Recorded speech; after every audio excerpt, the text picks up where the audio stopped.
Check this out. Elsie wrote back to us after passing the Praxis on their first try. Elsie told us that in spite of test anxiety, 240 was a godsend that gave them the confidence that they needed. And if you know anything about 240, you know that we love hearing success stories like these. My name is Austin, and along with the 240 team, we've helped thousands of teachers pass their Praxis exams. Are you a teacher or soon-to-be teacher who needs to pass your Praxis? If so, you are in the right place. This video is going to prepare you for the Praxis Principles of Learning and Teaching K-6 test. That's number 5622. This video is going to cover 3 things: what's on the test and how to study for it, the biggest concepts that you need to master, and at the end of it, we're going to look at a few practice questions to nail it down. Who's ready to write their success story? Let's get going and write chapter 1 together. The Praxis Principles of Learning and Teaching exam consists of 5 content categories: students as learners, instructional process, assessment, professional development, leadership, and community, and analysis of instructional scenarios. The questions for categories 1 through 4 are all selected response, and category 5 asks constructed response questions, which we call CRQs for short. Selected response is multiple choice, we all know what those are. Constructed responses are essays. The selected response questions are worth 75% of your overall score, and the CRQs are 25%. And I know, even though it's worth a smaller percentage, sometimes thinking about writing essays on a test might make us a little bit nervous. I know it does for me, but let me show you something pretty cool. The topics you'll write your essays on, they match the first 4 content categories. So the studying you do for the selected response, that's gonna help you with the CRQ as well. However, you will want to hear more about those CRQs, including those special tips that we have for answering them. We'll circle back to that, I promise. But for now, let's dive into the selected response content categories. We'll take it from the top. Category 1 is worth 22.5% of your overall score, totaling around 21 multiple choice questions in all. You'll see questions about student development and learning, diverse learners, and motivation in the learning environment. So basically, this includes everything you need to know about your students, and we'll also need to know how to reach those young people as an educator. That might seem daunting, but don't worry, we'll go through it piece by piece. And don't forget to stick around, because later we'll tackle the practice questions that really help us nail this down. First, let's go into some topics you'll definitely see in category 1, starting with student development and learning. In this section, you're gonna focus on anything that will help students learn better. An important part of teaching is going beyond sharing specific content knowledge and focusing on how students can learn themselves. Teachers should help students develop metacognition, which is the process of thinking about one's own thinking. Okay, now I'm thinking about my own thinking. What camera do I look better in? How's my breath? Garlic and onion bagel with cream cheese and salmon. Oof, good thing they can't smell me. Right, so about metacognition. There are several different strategies teachers can use to facilitate metacognition, such as activating prior knowledge, using graphic organizers, questioning, and annotating, but the most important thing to know about metacognition is that it helps students recognize how they learn the best. While using the strategies, teachers should guide students through thinking about their thinking. Are we feeling warmed up? Let's keep charging through category 1. Next up is working with diverse learners. Students in your classroom will have a variety of diverse needs, and the same goes for the types of questions you'll see in this category. Expect questions about English language learners, gifted students, and students receiving 504 or special education services. Want to hear some absolute need-to-knows for this section of your exam? I have an idea for what we should talk about, and that's IDEA, which of course stands for the Individuals with Disabilities Education Act. IDEA has 6 main elements.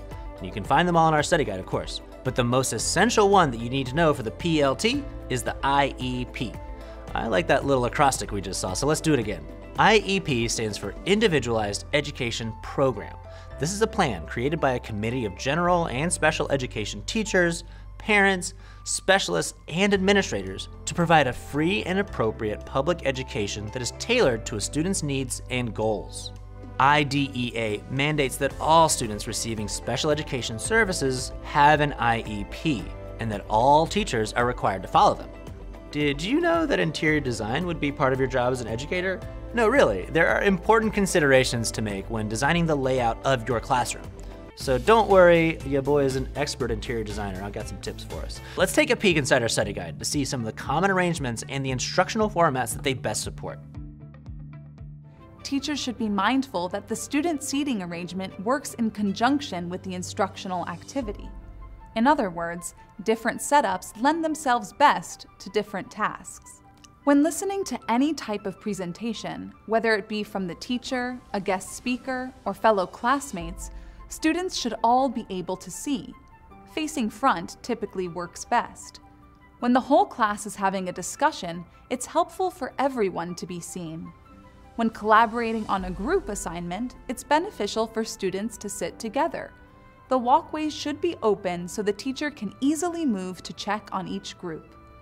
And when the teacher is working with a small group of students, the rest of the class should still be in view. That was some great information, and if you'd like to see more videos like that as you prepare for your exam, don't forget to subscribe to the 240 Study Guide. The money-back guarantee is going to give you more confidence than a bold wallpaper on an accent wall. Before we move on to Category 2, want to hear one more tip about creating an effective learning environment? I thought you might. While there's a lot to consider when it comes to the physical space of a classroom, safety always has to come first. Students should be able to move around the room and access needed materials safely and efficiently. So if you see an answer choice that references making the room a safe space for students, that's generally going to be the right one. Okay, we made it through our first content category, but we're just getting warmed up.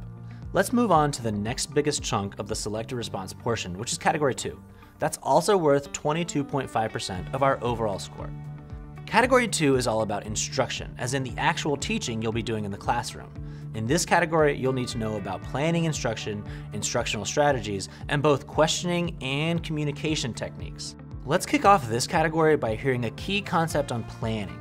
And just like most parts of being a teacher, there are many factors to consider when planning instruction. Sometimes even the best laid plans don't go, well, according to plan. But hey, it happens, and you're gonna be a superstar teacher, so you can handle it, both in the classroom and when this comes up in our exam. Ask yourself the following: did most of the class greatly struggle? If so, teach it again using a very different approach. You may ask yourself whether or not you made expectations very clear in the beginning. Did the students master everything except for this one little part? Target it. Again, it's probably a good idea to rethink the approach that we took on that first go-round. Did most of the class demonstrate mastery? Time to move on or bump up the challenge if that's the case. The most important takeaway here, reteach in a different way when students don't understand something the first time around. There are many strategies you can use to deliver quality instruction. Let's discuss one that's bound to come up on our exam. We've established that planning is important, and it definitely is, but some of the most authentic teaching happens when things go off track. A teachable moment is an unexpected opportunity to teach something new. Teachers need to capitalize on these. A teachable moment may come in the form of a student question, like a student who comes into science class after getting their flu shot and asks how vaccines work. It could also be in response to something else that's unexpected, like a typo in the heading of a news article, and you could do like a little mini lesson, say on apostrophes. Teachable moments are powerful because they present authentic learning opportunities that are immediately meaningful and relevant to the students. Questioning is also a super important strategy to use throughout instruction, and it gets its own part in this category. Do you want to know a great framework to use throughout the instructional process, including questioning? It's Bloom's taxonomy. Bloom's taxonomy is used to classify educational learning objectives into levels of complexity and specificity. The levels are modeled as a pyramid, starting with foundational skills at the base and increasing in rigor as they work their way up that particular skill or concept. When thinking about questioning, answering a question towards the bottom of the pyramid would require basic fact recall, such as, what are some resources provided in your community? Whereas higher level thinking is required as you move up the pyramid. Say a question like, how would you improve your community? Want more practice identifying levels of Bloom's? We have it covered for you in our study guide. And want to hear some more good news? We've made it almost all the way through Category 2. Let's finish it out together. You'll also see questions about effective communication in the category about instruction. And that makes sense because in the classroom, communication is key. And I have the perfect video for this. It's going to highlight some of the most important things to know about communication in your exam. Communication with students must be clear and specific. Remember, students don't know what they don't know. For the classroom to run smoothly, students must clearly understand expectations and directions. Teachers need to clearly communicate what they want students to do and how the students are supposed to make it happen. couldn't have said it better myself. I think we're doing pretty good, and I've got 2 more bits of good news for us. The first one is that we've made it through the bulk of our selected response categories. The next 2 aren't even that big and bad. And the other bit of good news is that we have everything you need covered in the 240 study guide. It's self-paced, and you can work as much or as little to make sure you nail down what you need for the exam. Plus, did I mention it comes with a money-back guarantee? It does. All right, next category, here we come. Category 3 is all about assessment. It's worth 15% of our overall score, totaling 14-ish selected response questions in all. So yeah, part of your assessment is about assessment. So I'm making a video lesson about the lessons in the 240 study guide that will help people take tests about tests. Echo. Where were we? Oh yeah, category 3, let's jump in. Let's talk about evaluation strategies first. A big part of this portion is being able to match an objective to an assessment. I'll give you an example.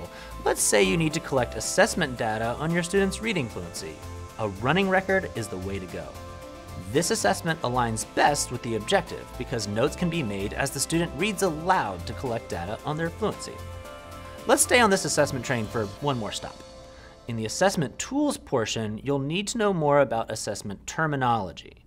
Expect to see vocabulary like percentile rank, standing, formative, summative, norm referenced, and criterion referenced on your exam. Let's dig into these last 2.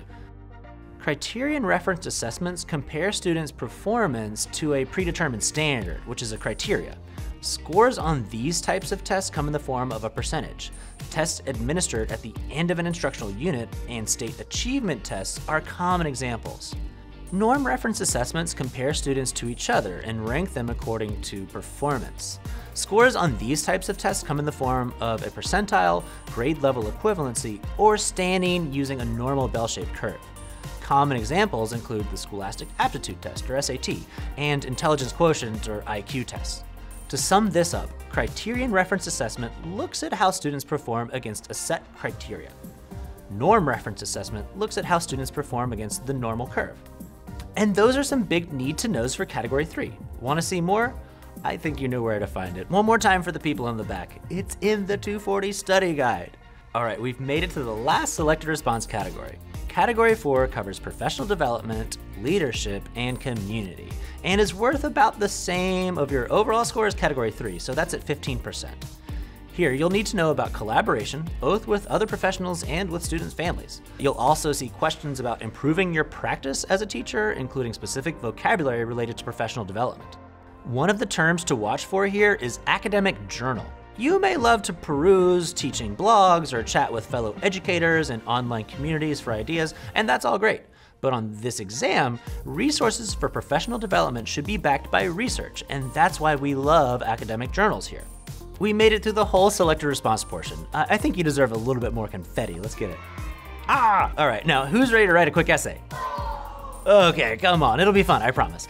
The last category, analysis of instructional scenarios, is the one made up of constructed response questions. Again, we're calling them CRQs. Remember that this category makes up 25% of your overall score. I'm going to explain what the questions will look like and give you some tips to use when answering them. Plus, we'll look at a sample question and answer it together. You'll be given 2 case histories, or in-depth scenarios. Each scenario will be followed by 2 questions for you to answer. Furthermore, each question may have up to 2 parts. The first thing to do once you've read the case history scenario is note the grade level or ability level of the students. Also, pay attention to any specific context you are given, such as a particular subject area, a parent meeting, or health concern. Your responses can be brief and straight to the point. What we recommend doing is writing 1 or 2 paragraphs for each question, and importantly, be as specific as possible. Now, let's get into those tips for what exactly to write. There are tons of possibilities for the kinds of questions you'll get, or what case histories will be about. But remember, at the beginning of the video, when I told you that these topics in the CRQs are the same as the first 4 content categories, I'm going to give you a key tip for answering questions about each of those topics. Starting with students as learners. One thing you might be asked about is learning theories, so it's a good idea to review terms related to that, such as metacognition and the zone of proximal development. The best responses to questions about this topic are always student-centered. Keep your focus on what's best for the students every time. Some things that may come up under instructional process is learning objectives. So we recommend you practice writing measurable objectives and review some strategies to directly achieve those objectives. If your CRQ is about assessment, it's highly likely that you'll be asked about the different types of assessments, or you'll have to choose which one should be used in that given scenario. Be sure to review the following: formal and informal, summative and formative, diagnostic, criterion referenced, and norm referenced assessments. Assessment is all about data. Top responses in this category point out the specific evidence given in the scenario to support that answer. Finally, if your question is about professional development, leadership, and community, you may be asked about teachers' reflective practice. Be sure to write about these: reflective journals, assessment data, peer observation, and portfolios. Reflective practice. Okay, let's practice some reflection. Do you think the gray hair in my beard makes it harder to take out the green screen? Should I dye my beard? Nah. Sorry, that was only one tip from each topic, and we have lots more in the 240 study guide, so you're gonna feel prepared no matter what the CRQ section throws at you. Now, let's get a look at a sample question to put all those tips into action. Here's the scenario. Okay, so we're talking about second grade, planning a science unit. Teachers writing lesson plans, so this sounds like the instructional process topic. Now we get some detailed information. Here's the teacher's 2-week unit plan. I'm noticing that she's starting with physical properties in the first week, then moving on to states that matter. And there are 3 applicable second grade standards. The next part of the case study gives us a detailed 1-day lesson plan. You can pause to read this, but we recommend kind of skimming it to familiarize yourself with it first. Then, once you've read the question, you can go back and look for the specifics that you really need to zoom in on. Focusing on the state standards and that 1-day lesson plan, we need to choose 2 parts of the plan that could be improved, and need to give specific examples of changes that can be made. There's likely more than one correct answer here, but I'm going to show you one strong response. After looking over the lesson plan again, you may notice that the objectives could be improved. Remember earlier when I said to practice writing measurable learning objectives? These ain't it. They need to be more specific. And the whole group section could use some improvement. She's going over great content, but it's a lot of direct instruction. Remember before when I said to keep it student-centered? I think we could use a little bit more active learning here. Okay, we've identified our 2 areas for improvement. Let's craft our response, making sure to include specific examples so we get credit for both parts of the question. Here's the first paragraph about improving learning objectives. It clearly states why it needs to be improved and gives a specific example of how to fix it. And here's the second paragraph. It gets right to the point and again uses specific examples. So that's it. Now on your exam, that case study would have a second question to answer too. We don't have time to answer another one, but the good news is 240 study guides are gonna have as much practice as you need to pass the PLT. Now that we've gotten our practice with the CRQ, let's look at some selected response questions for the other categories. These practice questions will show you how concepts 1 through 4 will appear on the test. And if you want a lot of practice questions, don't worry, we've got a practice test in the description. After you see how you did on that test, you'll know exactly what you need to study in the study guide. Now, for questions. Let's start back at the beginning with students as learners. Here's an example from the development and learning section. Remember metacognition? Which of the following examples would best help students to improve their skills of metacognition? A and B allow students to be creative and have ownership over their learning experience, which are both great ideas, but neither help with metacognition, so throw those out. Creating lessons that relate to different learning styles is also a great practice in the classroom, but doesn't require students to think about their own learning, so we can get rid of that one too. Choice D is best. By asking students to think about which strategies would work best with a new assignment, you're asking students to understand how to organize material for their own consumption. While metacognition is important, there is so much more to that section. Luckily, it's all in the guide. Next up, diverse learners. Ooh, here's a great example focusing on creating an IEP. Remember, even if you're not a special education teacher, you may need to spend time on an IEP team for your students. When deciding the least restrictive environment, or LRE, for a student with disabilities, what should the IEP team consider? The best answer is this one. In order to create the least restrictive environment for a student, the frequency, location, duration, and intensity of the identified services the student requires need to be considered. Let's move on to category 2, the instructional process. How about a question on strategies? As Ms. Harrigan is teaching about alternatives to fossil fuels, a student speaks up, complaining that alternative sources are not a good idea because they cost more. Which response would best lead the class through a learning experience related to this objection? Okay, this is a tough one. I can see most of these being used in a classroom, but one answer is definitely best here. By choosing choice A, incorporating the question into a future lesson, Ms. Harrigan not only shows respect for the student who asked the question, but gives herself time to investigate the question and gives the class an opportunity to make a cost-benefit comparison of alternative fuels. She also takes advantage of a teachable moment, so A is best. Nice, let's tackle one more from this competency. Oh, remember Bloom's taxonomy? The 3rd grade teachers at Treasure Forest Elementary School are planning a unit on Thomas Jefferson. They want to challenge their students using higher levels of Bloom's taxonomy, so they are brainstorming ideas to replace their current activities. Which of these requires the highest level of thinking? You know what, let's just order all of these choices from lowest to highest according to Bloom's. Choice A is going to land in either the remember or understand level of Bloom's, depending on the type of question asked, so it's at the bottom. Choice B will come next because it requires students to apply their knowledge. Next, choice D is asking students to analyze their traits compared to Jefferson, so we're getting closer to the top. Choice C is best. This requires students to evaluate the character of Jefferson and to create an original essay. Evaluating and creating are the 2 highest levels in Bloom's taxonomy. 2 categories down, 2 to go. Moving on to assessment. Remember when we listed off all those assessment types that you'll need to know? Let's see what you got. Which of the following is an example of a formative assessment? Formative assessments measure learning as it's formed and can help you adjust your lesson to meet your students where they're at. So A is the best choice. Using an exit ticket will give a teacher a quick look into how their students are progressing.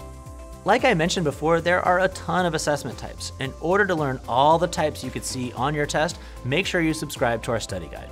Last category, professional development, leadership, and community. Let's see a question on collaborating with your teacher peers. Which of the following best promotes professional collaboration and mutual support? A lot of these look good, but we can knock out A right away. We love to see some peer tutoring, but that's kiddo collaboration. We need a choice about adults. Now, the 3 remaining choices could be considered collaboration, but the key here is mutual support. So while C and D are both great practices, they're probably required by the district. Choice B here is best. Examples like the art teacher leading a unit that focuses on the same time period as the students are currently learning about in history shows professional collaboration and mutual support. All right, that's it, we made it, team. Congratulations on finishing the video. If you found it helpful, and I hope you did, throw us a like or a comment. There's still plenty more to learn. Did you know that thousands of teachers have passed the Praxis using 240 study guides? If you really want to make sure that you're prepared for the PLT K-6, take the next step and subscribe to 240. It has hours of videos so you can watch or listen as you please. It's test aligned so you know precisely what you need to study, and it has hundreds of practice questions so you can be sure that you're ready. And don't forget about the money-back guarantee. Click the link below right now to get started.